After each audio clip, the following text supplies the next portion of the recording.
সকলোকে মোৰ চেনেললৈ পুনৰ এবাৰ স্বাগতম জনাইছো। আজি মই আপোনালোকৰ আগত বিহু স্পেশাল নাৰিকলৰ লাৰু বনাবলৈ একেবাৰে সহজ, খালি গৰমে গৰমে বনাব লাগে। তেনেহলে বলকচোন চাও কেনেদৰে বনালো। নাৰিকলৰ লাৰু বনাবৰ বাবে মই আজি 3টা নাৰিকল লৈছো। সেইখিনি মই ভালদৰে মাজেৰে ফালি লৈছো আৰু মই নাৰিকল গেটা সৰু সৰুকৈ কাটি তাৰে ওপৰৰ কলা অংশখিনি গুছাই লৈছো। কলা অংশখিনি কিন্তু ভালদৰে গুছাব লাগিব, তেতিয়াহে আমাৰ নাৰিকলৰ লাৰু গেটা ধুনীয়াকৈ বগা হৈ উঠিব। এয়া চাওক মই গোটেইখিনি ভালদৰে গুছাই ললো। তাৰ পাছত মই নাৰিকলৰ টুকুৰা গেটা মিক্সিত ভালদৰে গ্ৰাইণ্ড কৰিব লাগিব। তাৰ বাবে মই নাৰিকলৰ টুকুৰা গেটা সৰু সৰুকৈ কাটি লৈছো আৰু মই মিক্সিত ভালদৰে ভিডিঅ'টো দেখুৱাৰ ধৰণে গ্ৰাইণ্ড কৰি লৈছো। এনেদৰে মই গোটেই নাৰিকলৰ টুকুৰা গেটা ভালদৰে গ্ৰাইণ্ড কৰি লম।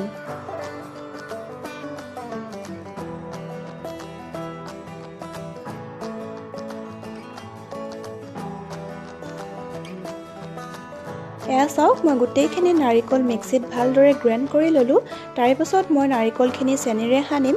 তাৰ বাবে মই 3 কাপ আৰু অলপমান চেনি দিছো, 3.5 কাপ, কিয়নো মই 3টা নাৰিকল লৈছিলো, তাৰ বাবে মই 3.5 কাপ চেনি দিছো। আপোনালোকে নিজৰ হিচাপত বেছি বা কমো ল'ব পাৰে। এইখিনি মই এতিয়া প্ৰথমে চামুচেৰে ভালদৰে সানি লৈছো, কিন্তু চামুচেৰে সানিলে ভালদৰে সানা নাযাব। তাৰ বাবে মই হাতেৰে ভালদৰে চেনি আৰু নাৰিকলখিনি মিহলাই দিছো। নাৰিকলৰ লাৰুকেইটা ভালদৰে বগা কৰিবৰ বাবে একেবাৰে বগা চেনিটো ব্যৱহাৰ কৰিব। যদি আপোনালোকে অলপমান ৰঙচুৱা চেনি ব্যৱহাৰ কৰে তেনেহলে নাৰিকলৰ লাৰুকেইটা বগা হৈ নুঠিব। আৰু ভালদৰে সনা হোৱাৰ পাছত মই ঢাকন মাৰি 10 মিনিটৰ বাবে থৈ দিছো। 10 মিনিট পাছত মই কেৰাহী এখন বহাই দিছো। একেবাৰে চফা কেৰাহী লৈছো আৰু মই গেছৰ ফ্লেমটো লোত ৰাখিছো আৰু মই গোটেই নাৰিকলখিনি দি দিছো। আৰু এইখিনি একেবাৰে কন্টিনিউয়াছলি লৰাই থাকিব লাগিব, নহলে তলত লাগি গলে আমাৰ নাৰিকলৰ লাৰু কেটা বগা হৈ নুঠিব। সেইবাবে মই এতিয়া লৰাই আছো।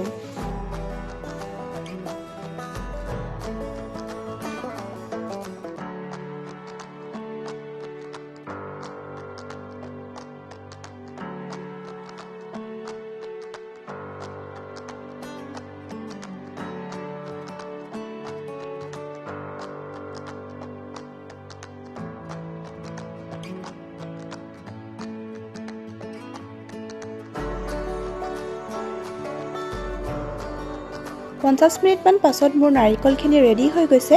ৰেডি হৈছেনে গম পাবৰ বাবে আপোনালোকে নাৰিকলখিনি লাৰুৰ আকাৰ দিবলৈ চেষ্টা কৰিব। যদি নাৰিকলখিনি বান খাইছে তেনেহলে গম পাব যে আমাৰ নাৰিকলখিনি ৰেডি হৈ গৈছে, আৰু তেতিয়াতে আপোনালোকে গেছৰ ফ্লেমটো অফ কৰি দিব।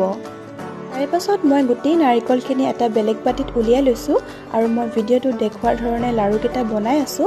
এয়া চাওক মই নাৰিকলৰ লাৰুকেইটা বনোৱাৰ আগত মই হাতত অকণমান গাখীৰ লগাই লৈছো, তেতিয়া লাৰুকেইটা বনাবলৈ সুবিধা হয় আৰু হাতত লাগি নাযায়। আৰু এনেদৰে মই গোটেই লাৰুকেইটা বনাই আছো।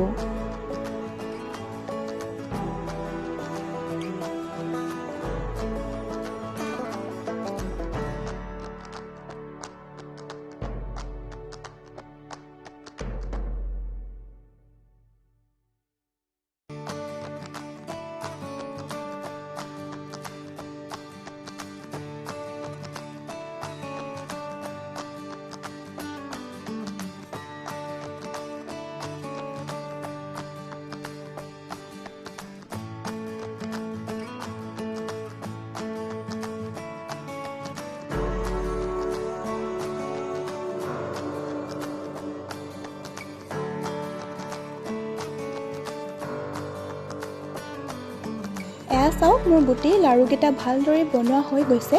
আৰু আপোনালোকে দেখিছেনে মোৰ নাৰিকলৰ লাৰুকেইটা ইমান ধুনীয়া বগা হৈ উঠিছে।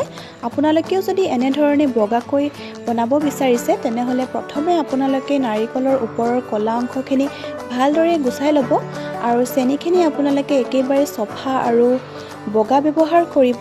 আৰু নাৰিকলখিনি ভজাৰ সময়ত আপোনালোকে চফা কেৰাহী ব্যৱহাৰ কৰিব আৰু নাৰিকলখিনি একেবাৰে কন্টিনিউয়াছলি লৰাই যাব আৰু গেছৰ ফ্লেমটো লোত ৰাখিব।